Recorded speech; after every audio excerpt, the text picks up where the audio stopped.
Thank you.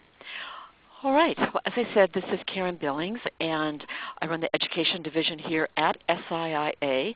And recently we were able to publish our 2013 market report, and it's from the survey that we did of publishers for the school year of the 2011-12 school year. So we've got some good data that we want to share, and we're going to ask the sort of the writers of the report that worked with us to get this out, and you'll be able to ask them questions as well.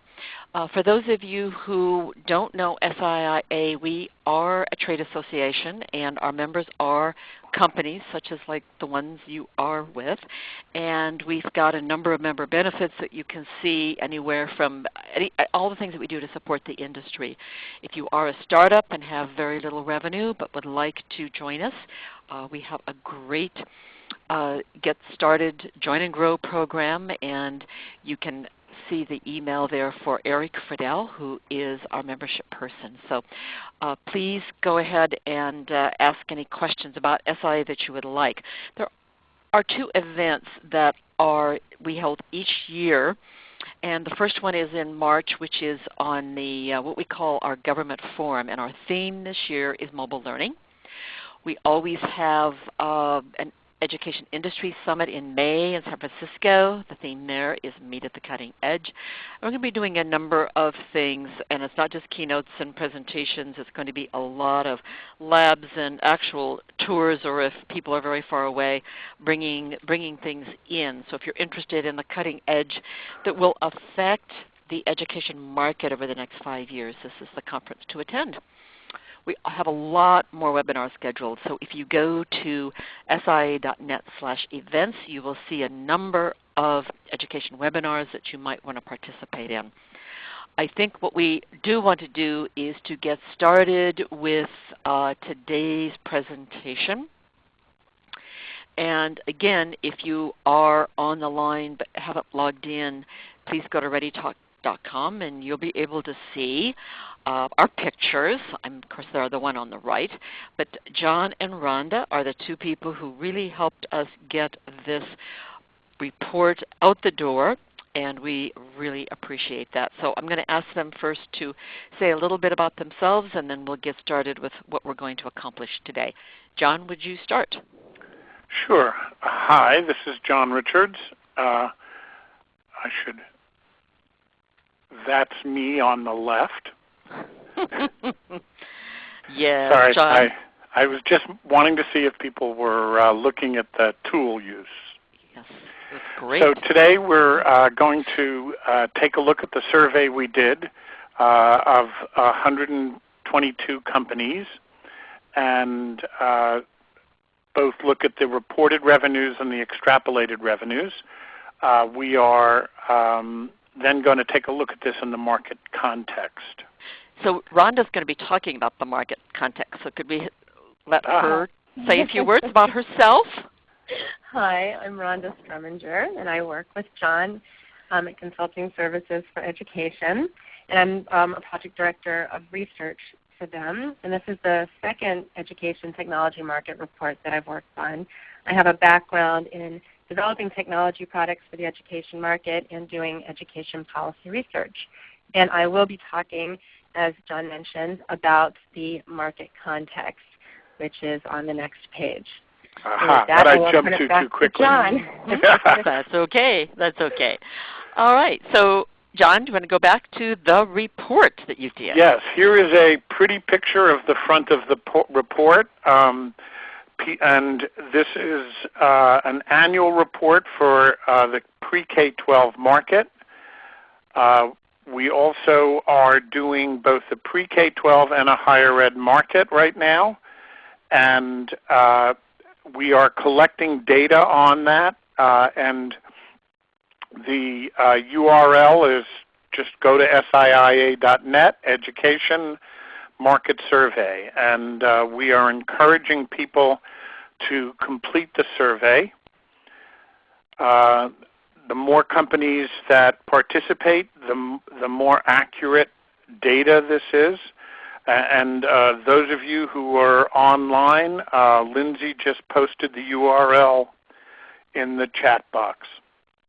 The annual report is a $1,500 value, and you get that for free if you give us your data. The data is kept confidential and anonymous, and you'll see that as we talk about it. And the short survey really is something you can do if you have the data in 5 to 10 minutes. The data itself is, we believe, pretty accurate because it's coming from the companies. And they have a lot of the surveys that are done survey schools in terms of popularity, but we found that they just don't have accurate information on what's being spent. And that changes whether you're talking to a superintendent, a CFO, or the head of reading or the head of IT. So what we did this year, we received the data from 122 companies, and we extrapolated that to the actual full market. And this year we found almost $8 billion in the market. And this is a market for digital resources and software. So it's not print. And that's important to note. This has been going up. It's been up almost $500 million from 2010, and that's 2.7% year over year from 2011-12 school year. The biggest finding we have is a huge uptick in testing and assessment, and the fact that reading and ELA still dominates content. Between the three market segments, content was the highest, instructional support very close, and platforms and administration really fell this year. And I should say what we're doing now is giving you an overview of the report with references to a lot of the data. We are not, frankly, giving all of the data that is available, and in particular a lot of the details of year-over-year revenue by market segment, because that's restricted to people who have actually given us the data and or purchased the report. We collected data, and here you can see the definition in a sense of the different category of market segments. So content is, as you would expect, reading, language arts, literacy, English, and literature were combined together. Arithmetic and math was, science and social studies. Here also we looked at grade level spending. Instructional support, testing and assessment was up this year, again in a huge way, and professional development was up. All of these areas, instructional management, LMS, productivity tools, K-12 extensions, were down. Platform administrative tools, every single area was down year over year. And then we looked at special categories like ELL, special ed, AP, online courses, and a new category this year, instructional improvement systems. I should say AP, special ed was up significantly this year, as were online courses. We began with a market universe of 722 companies. We put this together from vendor lists at major conferences, and we collected data on revenue from July 1, 2011 through June 30, 12, and 122 companies reported the data. They reported literally $2.4 billion in content, instructional support, and platforms and administrative tools. And again, I want to distinguish the money reported, the 2.4, from the extrapolation to almost $8 billion in the total market. It's interesting to look at the number of respondents by category, and even though there was, in terms of total for content and instructional support, very minor difference in the total amount, what we found was a lot more companies, 79 companies, reported revenues in content, whereas 59 in instructional support and only 37 in platform administrative tools. Big participation in special categories. And as you look at this, the largest was language arts and math, and even though assessment was so big, we only received data from 18 companies participated in that area. Professional development was a big popular category. This is the raw data. ELA, if you look over here, testing and assessment was just out of sight. It was 810 million, and that's just so much larger than the other areas. ELA was the largest content area, followed by math, and then science.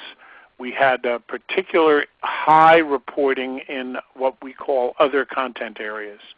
It's also important to note that, with testing assessment first, reading second, math third, SPED came in fourth as the fourth largest category. Interesting result in grade level revenue. While we see that K-5 was the largest, as a lot of people note, at 300 million, what actually happens when you look at the per grade spending, so you divide 300 by 6, or you divide 166 by 3, what you see is the per grade spending is almost the same. And we saw a big uptick this year in pre-K. That was near zero in the past in terms of digital resources and software. To get the total revenue, we divided the companies into tiers. We apportioned the revenue by tiers and adjusted by the market representation of the companies. And what I mean by this is there were 5 tiers rather, over 100 million, between 25 and 100, between 5 million and 25, 50,000 to 5, and below 50, which was really we considered startup. And when you look at the participation, we got a much larger participation by design of Tier 1 and Tier 2 companies because they are responsible for most of the revenue. So in our outreach effort, we really focused on that. And in the extrapolation, we see that almost 44% of the revenue was in Tier 1. Another 25%, 26% was Tier 2 companies. So between the two of these was 70%. And that's a big chunk of the money. Again, taking a look at the overall extrapolated market, content was first with 42%, instructional support, and that includes professional development and the testing and assessment was 41%, and the platforms and administrative tools was way down at 17% this year. And it was down in every one of the categories, really quite surprising. I'm now going to turn this over to Rhonda to present a view of the market context. Thanks, John. So I'm going to just talk a little bit about what was happening with the students and teachers in terms of numbers, and then what was happening as far as the financing goes and the funding. So to get started, here you can see what's happening, at least in the student population school districts, but there's more than 10,000 students. And what you see here is that over 10 years, I'm comparing here to the school year 2000-2001 with school year 2010-11. And here, in over 10 years, you really still have the bulk of the of students, over 50%, in these larger school districts. So that hasn't changed much in the background. This now shows you what's happening at in the smaller school districts, and it hasn't changed considerably either. Although there is a bit of a change due to rounding. You've got a few differences here in the numbers, but it declined. We're still looking at not much change in the school district sizes over the last 10 years. Here is where I wanted to look a little bit more at what was happening at the school level, and then with the teacher population, and then with the student population. So you really get a sense of what changes are happening in terms of the size of the different populations. In schools, again, we're looking at a 10-year range here. You really have an increase of 3% in the number of schools. Teachers and staff is interesting. Here you have a 3%, again, about a 3% increase in teachers and staff, but there is a difference between teachers and staff. You have about a 9% increase in teachers. So as we go through the rest of the presentation and professional development, that's certainly an area where there is continuing growth. Staff has gone down a bit in size, and that might be due to all the budget cuts that we've been hearing about in the market. And then as far as the students go, when you look at students and homeschoolers, two different populations, there's been a huge increase in the homeschooling population over the last 10 years, but a 2% increase in students who are in the school system, private and public. And again, overall, though, you've had about a 3% increase in students.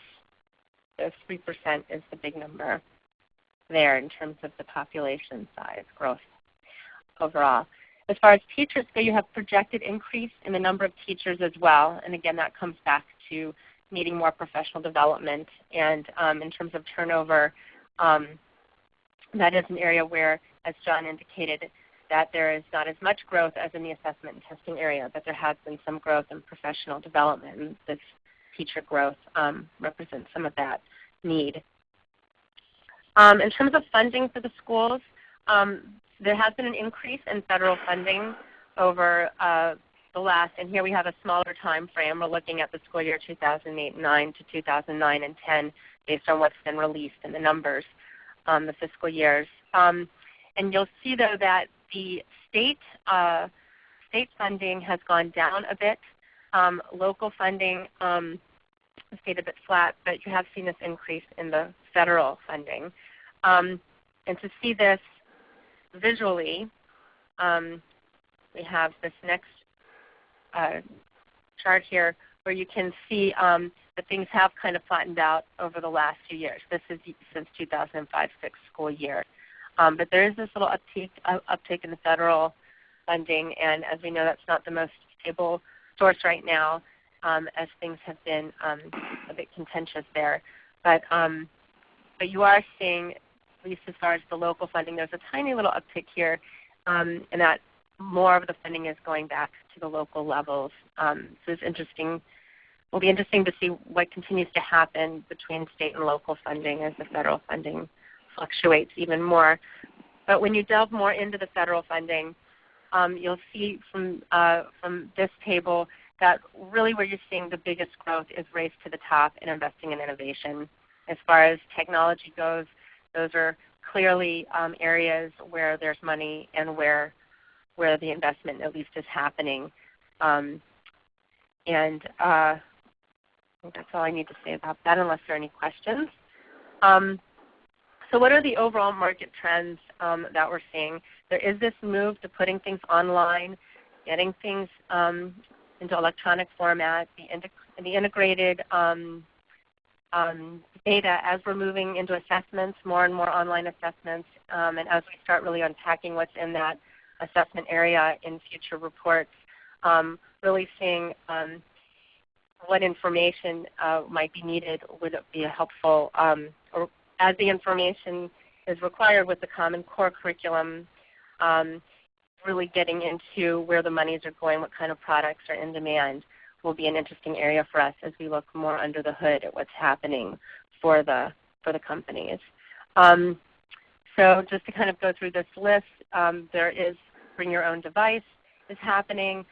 Open education resources is also happening in the larger technology market. personalized learning environments. These are all things that we're seeing that are having an impact within schools. And with the curriculum, the STEM and Common Core state assessments is really having a large impact, and we think that's why we're seeing some of that jump in assessments as states are preparing for the full Common Core implementation. And of course, the reauthorization of ESEA, we'll see what happens there as the policies continue to take shape and get implemented. So overall, what are the opportunities that we're seeing? Again, professional development as the number of teachers continues to rise and as there's more turnover, that's an area. But the biggest area is this testing and assessment area. And then any specialized funding in the Common Core implementation as it really relates into that testing and assessment area, I think is where we're going to see a lot of movement. And of course the challenges remain politics and the economy. And that is any fortune teller's guess as to where things might go with the politics. But I'll leave it there. And I guess, Karen, I turn it back to you. Yes, and I got off mute just a little bit faster this time. So I'll mute. That's great. All right. So listen, I know they've given you a lot of information, but please put a question or two in the chat box. We will, the presenters, particularly Rhonda and John, will see the questions and we will try to answer them. The participation is open now for the next survey, and we've had, I think, Lindsay, about almost 20 responders so far. We just opened it, so we're very pleased with that. If you haven't filled out the survey for this year, now it's this past school year, and we waited because a lot of folks really don't know the total school year until the end of their fiscal year or calendar year. So for that school year, we're collecting the data, and we hope to have more than we had last year. Each year we've been able to do that. So we are quite pleased that we're growing the participation rate, which means that our data is going to be more accurate. And Lindsay just tells me that we have over 20, which is good news. If you can fill it out, or we've asked you to fill it out, and you haven't, we're going to keep sending you emails until we do. Oh, she just said that we're at 30. John, we're on a roll. This is great. So the more companies we get, the more accurate data everyone will get. The full report is free. It's quite lengthy, actually, and he really delved into what we call the executive overview here. There's just so much good data that you could receive. And as we sell it for $1,500, and people are buying it, although most of them first ask if they can just get the report for free, and we say the only way is to fill out the data. Now, the data is very, very confidential and anonymous, so if you have gotten the data or the report in the past, you'll see that we treat it very, very confidentially. No one has come back in 3 years and ever told us that we provided information that could help their competitors figure out what their revenues were. So we take great care in doing that. We also want to make sure that it is short, so you don't have to spend a lot of time on it. And once you have filled it out, the survey itself hasn't changed that much. So once you fill it out one year, each year gets, I would think, John, faster and easier and simpler. And the more data, again, we get, the more accurate we're going to have. We're going to be able to see more and more trends. The next report that we put out will be looking at 4 years worth of data. So we'll have great context, and Rhonda will have even more chance to sort of look at what's been going on and what might happen over the next 4 years. And also, if in fact you do get the report because you have either purchased it or filled out the data, we can certainly help you with presentations for internally within the company. So please know that we're looking forward to getting the next survey completed. We've got a few months, but just a few months to get everyone's data. So you can take the survey there. It's just sia.net/education. and if you put in /market survey, you will see two different surveys. One is for higher ed, one is for PK-12, and they're similar, but of course the categories have slightly different nomenclatures and things, so we took that into account. But each of these will be released, and we hope to be able to present those reports and the results probably sometime next summer. And Lindsay, I don't see any questions yet. You've noted that they can take the survey and they can put questions in the chat box, but it doesn't look like anybody has any yet. I see Brian on the call, and I think Brian has been either filling out or working with the survey for a few years now, so I'm pleased to see you. Anybody going to have any questions? John or Rhonda, is there anything that you'd like to sort of just talk about in the last minute that we have before we close? Yeah, I think from my perspective, the most interesting piece is the continued dominance of content at a time when the market really was difficult. And so we're anticipating that is going to show some solid growth this year. But the other piece is the decline in revenues from infrastructure, what I call. And to me that was very interesting and something that we need to take a good hard look at. Okay, great. Well, Rhonda, did you have anything before we close? I think I'm good unless there's any direct questions for now. Mm-hmm. I think we have a sense of where things are going. Yes. Well, boy, this group, and actually the last group we had too, didn't have any questions, which is quite unusual. But I guess it's Thursday, at least it's Thursday afternoon, and it's actually quite late in our day. So we appreciate the time that you spent with us today. We appreciate greatly the work that both John Richards and Rhonda have gone to help us with the report, help us with this webinar, and we look forward to getting responses from your company in the next survey. Thank you all for your participation today. Thank you. Bye. Goodbye, John and Rhonda. Thank you. Please stand by.